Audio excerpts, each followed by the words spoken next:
തൂഫാൻ ഇരിക്കൂർ നിയോജക മണ്ഡലത്തിൽ നടക്കുന്ന ലഹരിവിരുദ്ധ ക്യാമ്പയിന്റെ ആലോചനാ യോഗം ഇന്ന് ശ്രീകണ്ഠപുരം ഉമ്മൻചാണ്ടി ഹാളിൽ നടന്നു.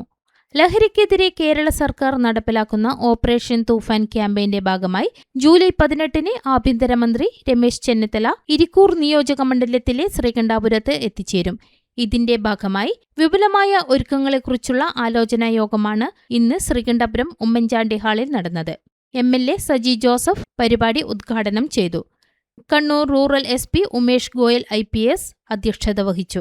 ശ്രീകണ്ഠപുരം നഗരസഭാ chairperson advocate EV Ramakrishnan, vice chairman Nishitha Rahman, ഗ്രാമപഞ്ചായത്ത് പ്രസിഡന്റുമാരായ CK Muhammad, Molly Saji, Vipina VP, DYSPമാരായ മനോജ്, രാജേഷ്, DO രവീന്ദ്രൻ KK, ഇരിക്കൂർ AEOമാരായ Manoj, Geetha PN, IP charge Vishnuraj, Irikkur മണ്ഡലത്തിലെ വിവിധ പോലീസ് സ്റ്റേഷനുകളിലെ ഉദ്യോഗസ്ഥന്മാർ, വിവിധ സ്കൂളുകളിലെ പ്രധാന അധ്യാപകർ, ശ്രീകണ്ഠപുരം എക്സൈസ് ഉദ്യോഗസ്ഥർ, രാഷ്ട്രീയ സാംസ്കാരിക വ്യാപാരി നേതാക്കൾ എന്നിവർ പങ്കെടുത്തു.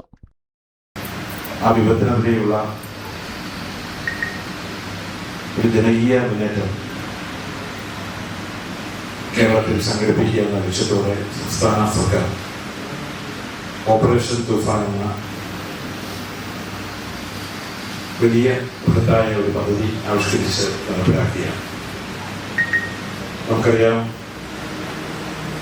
മദ്യത്തിനും മയക്കുമരുന്നിനുമെതിരെ എക്കാലത്തും മാതൃകാപരമായ ജനമുന്നേറ്റങ്ങൾ നടന്ന നാടാണ് നമ്മുടെ നാട്.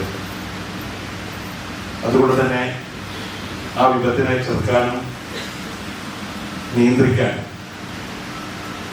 കേരളത്തിലെ യുവതലമുറയെ സംരക്ഷിക്കാനുമൊക്കെ നമ്മുടെ കേരളത്തിന് സാധിച്ചിരുന്നു എന്നുള്ളത് നമ്മൾ അഭിമാനത്തോടെ ഓർക്കുകയാണ്.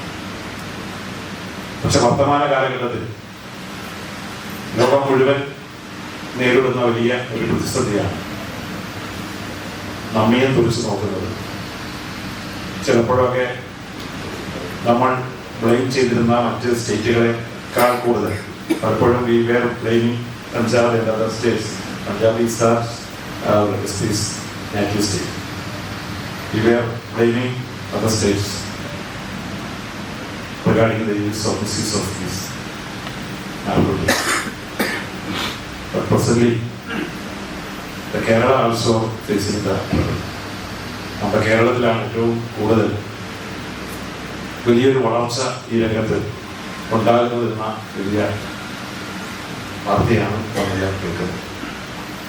അതിൻ്റെ ഭാഗമായി നമ്മുടെ വീടുകളിൽ പോലും, നമ്മുടെ സ്കൂളുകളിൽ പോലും, നമ്മുടെ കുട്ടികൾക്ക് പോലും ഇവിടെ അക്രമത്തിനും അതുപോലെ തന്നെ നിരവധിയായിട്ടുള്ള പീഡനങ്ങൾക്കും നാടിൻ്റെ സമാധാനത്തിനും ഭംഗം വരുന്നതുമായിട്ടുള്ള നിരവധി പ്രശ്നങ്ങളാണ് ഓരോ ദിവസവും വന്നുകൊണ്ടിരിക്കുന്ന വാർത്തകൾ.